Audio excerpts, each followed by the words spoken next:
அடுத்த கேள்வி பாருங்கள், பொறுத்துக்க. சமன்பாடு தீர்வு எது சரின்னு கேட்குறாங்க.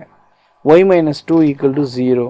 அது y = 2ஓட வந்து அவங்க சரியாக வருமானு கேட்குறாங்க. பி ஆப்ஷன் என்ன கொடுத்துருக்காங்க, 2y = 6ன்னு கொடுத்துருக்காங்க. y = 0ன்னு கொண்டு போயிருக்காங்க. மூணாவது ஆப்ஷனு 2 - y + 2 = y = 3ன்னு கொடுத்துருக்காங்க. இப்போ 4 ஆப்ஷன்ஸ் கொடுத்துருக்காங்க. ஏ உடைய தீர்வு சரியானது, பி உடைய தீர்வு சரியானது, சி உடைய தீர்வு சரியானது, எதுவும் இல்லைன்னு கொடுத்துருக்காங்க. முதல் பாருங்கள், y - 2 = 0.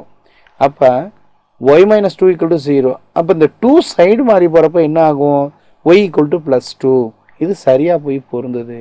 அப்போ ஏ உடைய தீர்வு சரியானது என்பது சரியான விடை. இந்த பி என்பது வந்து பாருங்கள் என்ன கொடுத்துருக்காங்க, 2y = 6ன்னு கொடுத்துருக்காங்க. ஒய்யுடைய மதிப்பு தானே சமன்பாடை நம்ம கொண்டு வர போகிறோம்.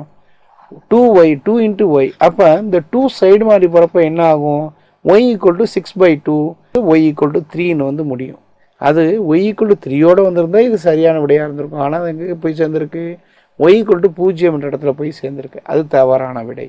அதே போல் மூணாவது ஆப்ஷன் பாருங்களேன், 2 - y + 2. அப்போ -y + 4 = 0ன்றாப்புல சமன்பாடு அமையுது. அப்போ y - y + 4 இது எங்கே போய் சேர்ந்துருக்கு பாருங்கள், y = 3ல போய் சேருது. அப்போ இது சரியான இடத்துல பொருந்தலை. கரெக்டாக பொருந்திருக்க ஒரே ஒரு என்னது, y - 2 = 0 என்பது y = 2ன்னு அடுத்த ஸ்டெப் எழுதியிருக்காங்க. அப்போ கொடுத்துருக்க 4 ஆப்ஷனில் ஃபஸ்ட் ஆப்ஷனில் இருக்க ஏ உடைய தீர்வு சரியானது என்பது சரியான விடை.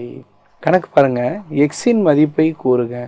ஒரு பல்லுறுப்புக்கோவை போல் கொடுத்துட்டாங்க. x + 7 = 12. எக்ஸுடைய மதிப்பு என்னன்னு கேட்குறாங்க. இது எப்படி கண்டுபிடிக்கிறது, எக்ஸ் மட்டும் ஒரு சைடில் வச்சுக்கோங்க, மிச்சதெல்லாம் இன்னொரு சைடுக்கு கொண்டு போயிருங்க. +7 அடுத்த சைடுக்கு போகிறப்ப சைடு மாறி போகிறப்ப -7ஆக போகும்.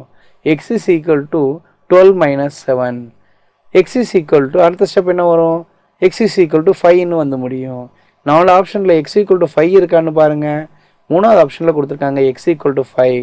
அந்த x = 5 என்பது இதற்கு சரியான விடை. அடுத்த கணக்கு, மீதி மதிப்பு கூறுக. r/10 = 2 எனில் r-இன் மதிப்பு என்ன. r/10 = 2. r-இன் மதிப்பு அடுத்த ஸ்டெப் என்ன வரும், r மட்டும் ஒரு பக்கம் வச்சுக்குவோம். இந்த 10 கீழே இருக்கு இல்லையா, பகுதியில் இருக்கிறது சைடு மாதிரி போகிறப்ப மேலே போயிடும், விகுதியில் போயிடும். அப்போ 2 × 10 ஆயிரும். 2 × 10 என்பது என்னது, 20. அப்போ r = 20 என்பது சரியான விடை. ஆப்ஷன்ஸில் இருக்கான்னு பாருங்கள், மூணாவது ஆப்ஷனில் இருக்குது. r = 20 என்பது மூன்றாவது ஆப்ஷனில் இருக்குது. இதுதான் சரியான விடை. அடுத்த கேள்வி பாருங்கள், நான் ஒரு ஈரிலக்க எண், மேலும் 11ன் மடங்கு ஆவேன். எண்ணை 7ஆல் வகுத்து மீதியின்றி கிடைக்கும் ஈவுடன் 4ஐ சேர்த்தால் 15 கிடைக்கும் எனில் எனது மதிப்பெண். ஃபஸ்ட்டு இந்த காம்படிட்டிவ் எக்ஸாமுக்கு எழுதுகிற கொஸ்டின்ஸில் ஃபஸ்ட்டு அவங்க என்ன சொல்லிட்டாங்க, நான் ஒரு ஈரிலக்க எண். ஆப்ஷன்ஸ் 4 கொடுத்துருக்காங்க பார்த்தீங்களா. First option, second option, third option, fourth option. இதில் எது ஈரிலக்க எண்ணுன்னு பாருங்கள். 1வது ஆப்ஷனில் இருக்க 10, 2வது ஆப்ஷனில் இருக்கிற 77 மட்டும்தான் ஈரிலக்க எண். அப்போ 3 4 கிடையாதுன்னு முடிவு பண்ணிடலாம். அடுத்த லைன் பாருங்களேன், மேலும் 11ன் மடங்கு ஆவேன். இந்த ரெண்டுதில் எது 11ன் மடங்குன்னு பாருங்கள், 77.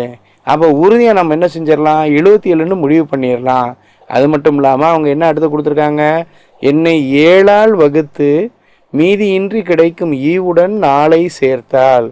இப்போ இந்த 77 ஆன்சர்னு நம்ம முடிவு பண்ணிட்டோம் இல்லையா, இதை 7ஆல் வகுத்து பாருங்கள், 11 கிடைக்கும். அந்த 11ன்ற ஈவோட இந்த 4 சேர்த்து பார்த்தீங்கன்னா கரெக்டாக 15 கிடைக்கிது. அப்போ நிச்சயமாக இதுதான் சரியான விடை.